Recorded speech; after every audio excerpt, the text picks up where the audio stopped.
지난 2016년 시그라프 아시아에 발표된 논문입니다.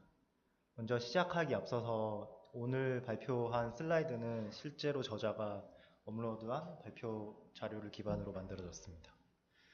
먼저 백그라운드 아이덴티피케이션이 왜 필요한지부터 말씀드려야 될 것 같은데요.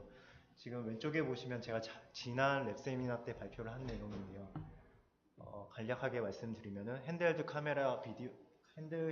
카메라 비디오에서 어떤 오브젝트를 제외한 뒤에 백그라운드를 다른 타겟 비디오에서 갖고 와서 합성하는 논문이었고, 오른쪽은 제가 교수님 수업 시간 때 발표를 한 것 같은데요. 이것도 어떤 흔들리는 비디오에서 카메라의 패스를 찾고 그것들을 스무스하게 만들어주는 비디오 스테빌라이제이션 논문이었습니다. 근데 이러한 비디오 관련된 알고리즘에서는 항상 필수적으로 카메라 모션을 구하는 과정이 필수적으로 필요로 하게 됩니다. 근데 이러한 논문에서 항상 리미테이션을 말하는 게 우리의 논문은 다이나믹 씬에서는 잘 다루지 못한다. 이러한 한계점을 다 갖고 있고요, 공통적으로. 여기서 말하는 다이나믹 비디오라는 것은 어떤 그러니까 움직였을 때 카메라가 움직여서 촬영된 비디오를 말하고, 단순하게 백그라운드만 포함되어 있는 게 아니라 지금 보시는 비디오처럼 오브젝트가 어떤 이미의 움직임을 가지고 있는 그런 복잡한 비디오를 말하게 됩니다. 이런 비디오에서는 카메라 모션 자체를 구하는 게 쉽지가 않습니다. 그래서 이런 다이나믹 비디오에서는 스테빌라이제이션 알고리즘을 걸어도 보시는 것처럼 이렇게 뒤에 배경이 일그러지는 그런 아티팩트가 발생하게 됩니다. 그래서 이 논문에서 주장하는 것이 뒤에 있는 백그라운드를 잘 디텍션만 하더라도 그 디텍션된 백그라운드를 가지고 카메라 모션을 구하게 되면은 기존에 있는 비디오 알고리즘의 성능들을 변할 수 있다고 주장을 하고 있습니다.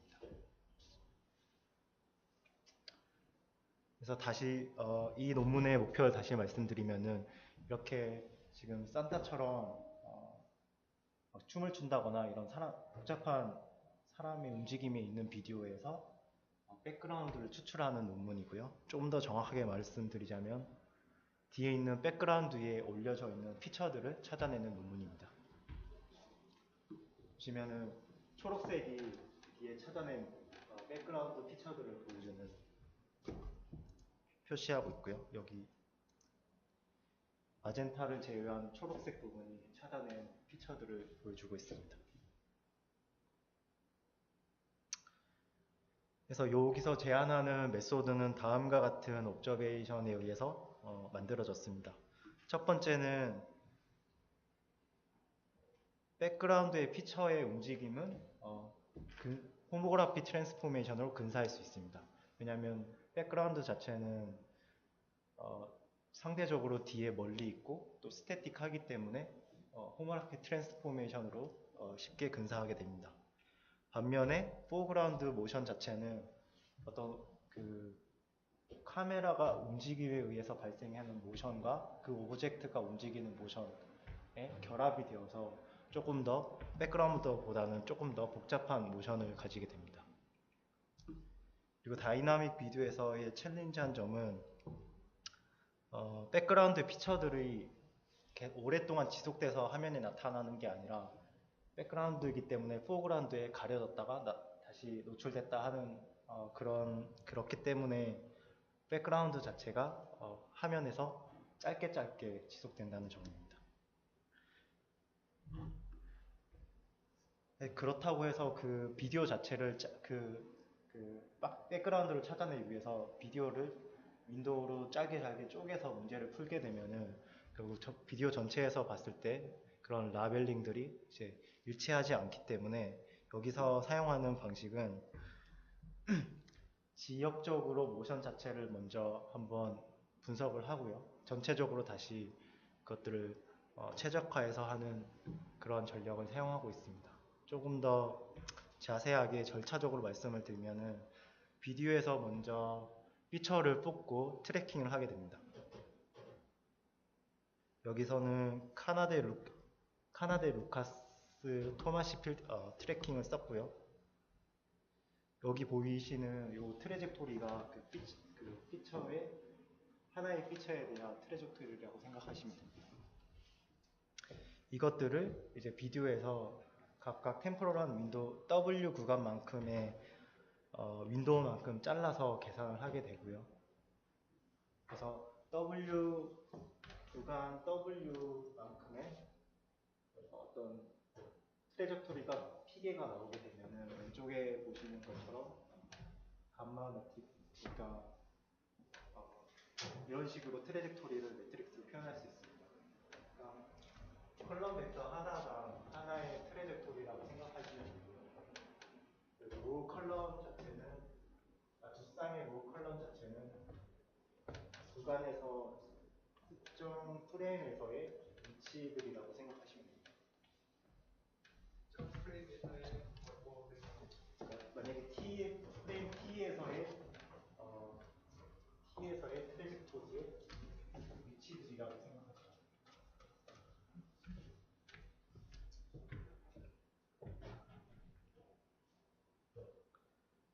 네, 만약에 이게 하나의 오브젝트에서 나오는 모션이라고 한다면은 이렇게 두 매트릭스의 곱으로 표현이 될 수 있는데요.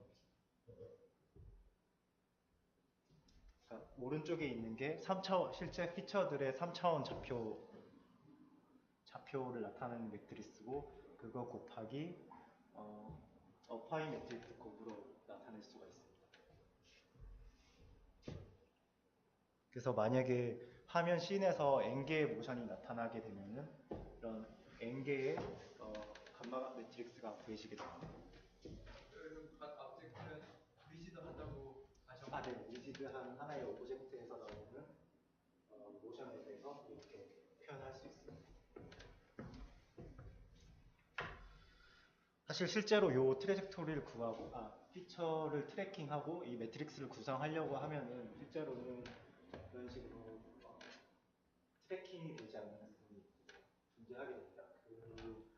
그런 부분에 대해서는 이전 논문을 채용해서 컨벡스 프로그래밍을 이용해서 엔트리를 집어넣는 과정을 넣게 되고요.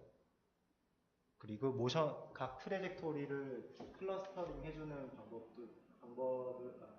클러스터링을 해줘야 되는데 그거 역시도 이전 방법을 이용을 해서 각 모션마다 각 트레젝토리를 그룹핑 짓게 됩니다.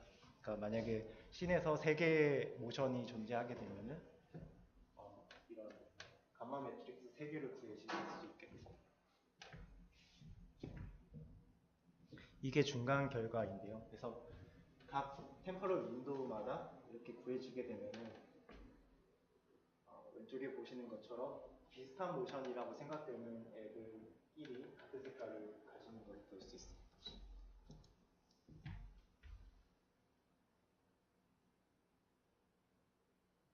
여기서 혹시 한 사람은 반대 방향으로 움직이면 어떻게 해요? 아마 다르게 이렇게 그룹핑이 되지 않을까요? 네. 그거만큼 그룹핑이 여러 개가 돼서 나오는 네, 거죠. 그룹핑의 개수도 알아서 계산이 되는 거고 네. 그룹핑의 개수도 알아서 계산이 되는 거고 네, 그런 것 같습니다. 이건 이전 논문을 차용해서 정확하게는 나와 있지는 않은데, 개수를 정확하게 개수만큼, 이렇게, 모션 개수만큼 그룹핑을 해주는 것 같습니다. 그래서 지역적으로 모션을 다 계산을 해주고요. 이것들을 글로벌하게 최적화하기 위해서 그래프 형태로 만들어주게 됩니다.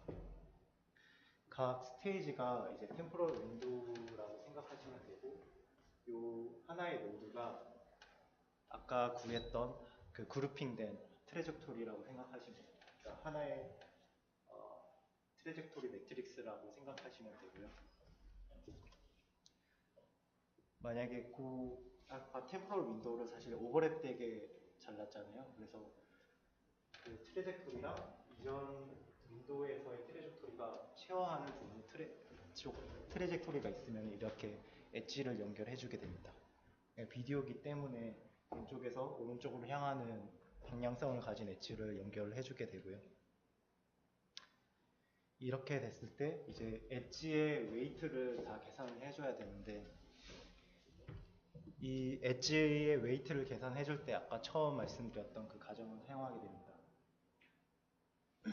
백그라운드 같은 경우에는 쉽게 호모그라피로 근사가 될 수 있고요. 반면에 포그라운드 같은 경우에는 백그라운드보다 그 카메라 모션이랑 그 자체의 움직임 때문에 모션 자체가 복잡성이 높습니다. 그래서 그 매트릭스로 표현을 했을 때 그 매트릭스 백그라운드 모션 같은 경우에는 랭크가 되게 낮게 나오고요. 포그라운드 같은 경우에는 매트릭스의 랭크가 높게 나오게 됩니다. 그래서 그 랭크의 수를 웨이트로 정해주게 되고요. 그 랭크는 그 싱글러 밸류 디컴포지션, 그러니까 싱글러 밸류 개수가 그 랭크 개수가 됩니다. 그리고 노드와 노드 사이에 그 공유하는 트래젝토리가 많을수록 트래젝토리 소위의 마이너스 곱해서 익스포넨셜을 취하게 됩니다. 다시 정리를 하면은 모션 자체가 단순하고 노드와 노드 사이에 결합된 트래젝토리가 많을수록 웨이트를 낮게 주게 됩니다. 이런 식으로 웨이트를 모두 계산을 해주고 이제 다이나믹 프로그램을 사용을 해서 결국 가장 마지막 윈도에서 그 에너지가 가장 적은 하나의 최적화된 패스를 하나 구하게 됩니다. 이게 바로 백그라운드 피처들이 움직이는 그 패스가 되고요. 사실 메소드가 사실 여기까지가 대부분인데 이 방법만으로 해도 대부분의 백그라운드 피처를 찾아낼 수 있습니다. 근데 안 되는 경우가 있는데요. 바로 줌아웃 되는 경우입니다.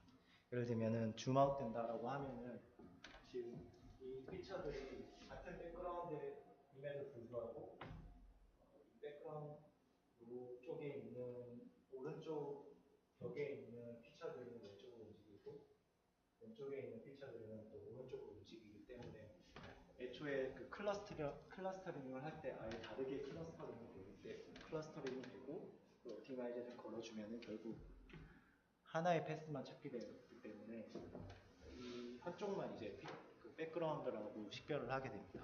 그래서 리파인먼트 과정을 한 번 더 거치게 되는데요.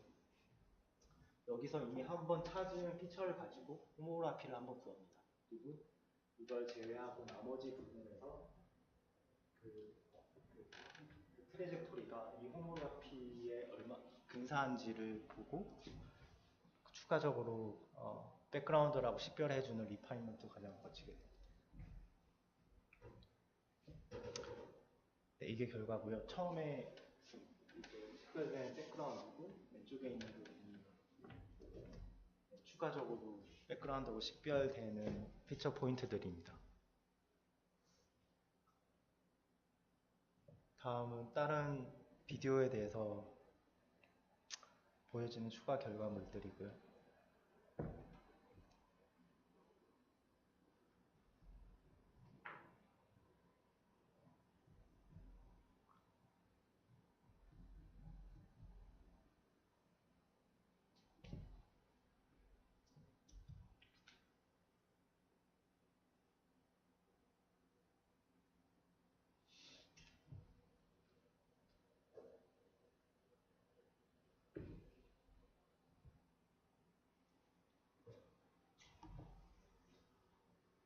네, 여기까지가 다이나믹 비디오에서 배경에 있는 피처 포인트를 찾아내는 방법이었습니다. 사실 메소드는 여기까지고요. 사실 이 논문이 메소드가 되게 짧고 약간 이전 논문을 차용한 부분이 많은데 이 논문에서는 세 가지의 어플리케이션을 보여줍니다. 그러니까 기존에 있던 비디오 관련된 알고리즘에 이것들이 어떻게 적용되는지를 어플리케이션을 통해서 보여주는데, 먼저 비디오 스테빌라이제이션입니다. 비디오 스테빌라이제이션의 일반적인 프레임워크를 보면은 먼저 피처 포인트를 찾고 그걸 가지고 각 프레임마다 넘어가는 그 호모라피를 이용해서 카메라 패스를 구하게 됩니다. 그리고 마지막으로 그 패스를 스무스하게 걸어주게 되는 이 과정을 거치게 되는데, 여기서 피처를 그냥 모든 피처를 사용하는 게 아니라 백그라운드, 여기서 제시한 방법대로 그 백그라운드의 피처만을 사용해서 카메라 모션을 구하게 되면은, 이게 사실 제가 예전에 발표했던 논문인데 그것과 비교해서 좀 더 안정적인 결과물을 얻어낼 수 있습니다. 둘 다 똑같은 알고리즘을 적용을 했기 때문에 거의 결과가 비슷한데, 여기 보시면 조금 더 크라핑이 덜 되는 걸 볼 수 있어요.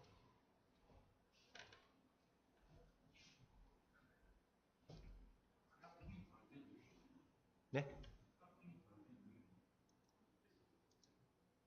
사실 그 이유에 대해서는 그냥 제가 시각적으로 봤을 때 둘 다 안정적이잖아요. 근데 보통 비디오 스테빌라이제이션에서 그 얼마나 잘 되는지 평가하는 것 중에 크라핑이 최소한하게 해야 잘 된다라 그 좋게 평가하는 게 있거든요. 그랬을 때 이 백그라운드 피처만을 가지고 모션을 구하면은 크라핑이 좀 적고 볼 크라핑이 손실이 덜 작게. 2014년도도 호랑도 그냥 같이 다 네. 똑같은 알고리즘 적용한 건데 백그라운드만 해가지고 계산했을 때 좀 더 나은 결과가 나오더라는 걸 보여줍니다.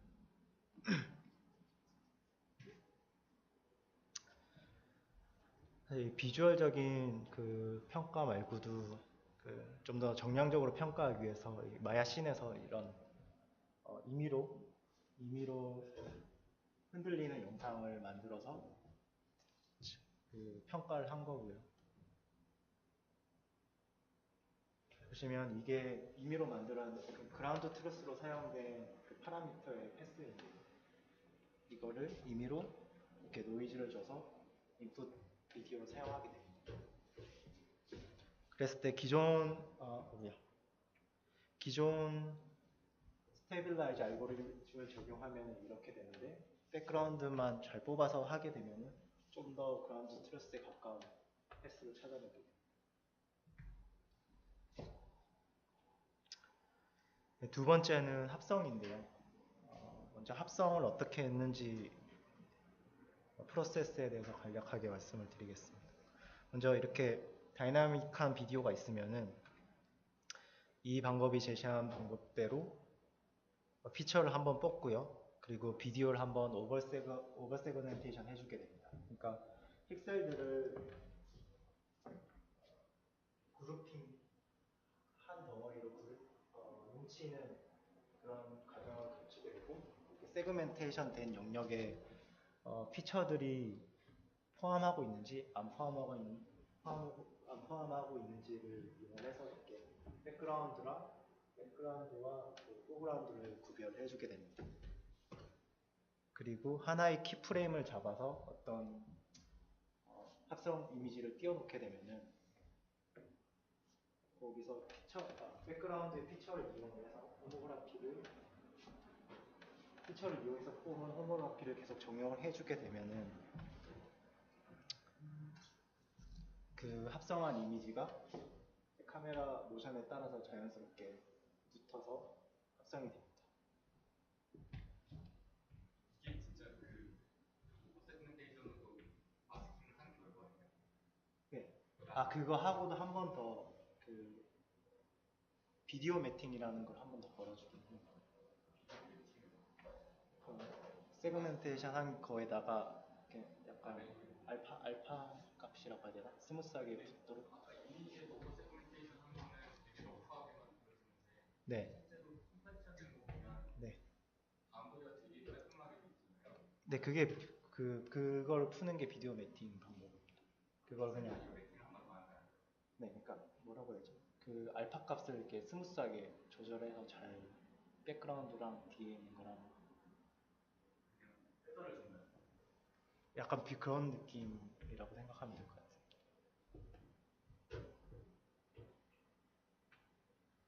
그리고 세 번째가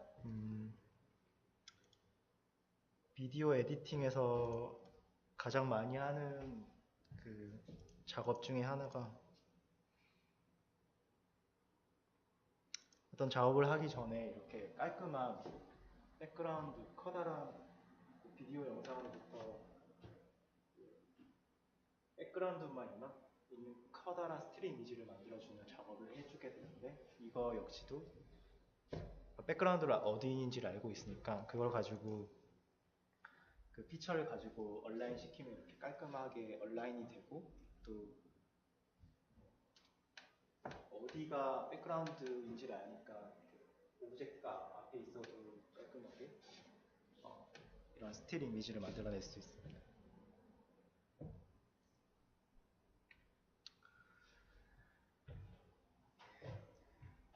이 방법에도 이게 리미테이션이 있는데요.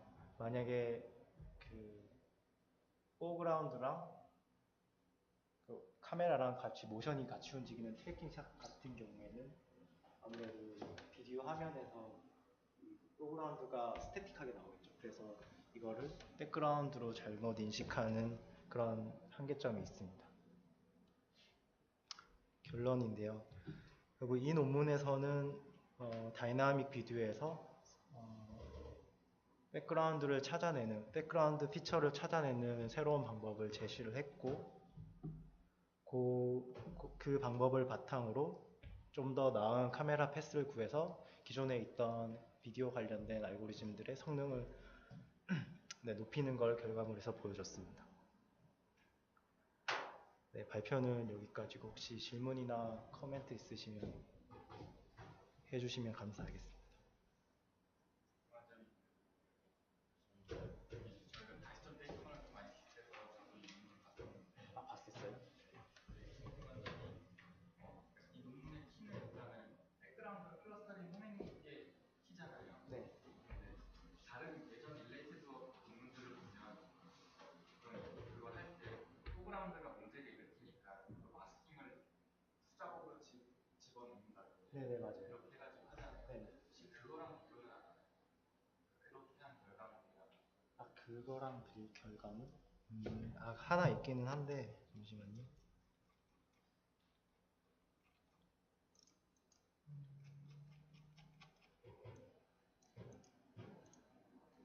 이게 수작업을 한 건지는 잘 모르겠는데, 이게 기존에 있던 비디오 세그멘테이션이랑 비교를 한 거거든요.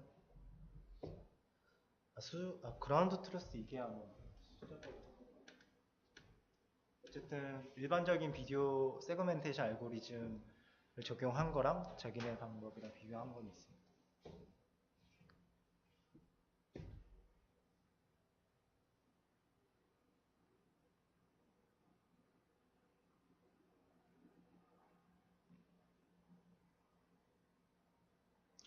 네. 혹시 다른 질문 없으시면은 네, 발표는 여기까지 마치도록 하겠습니다.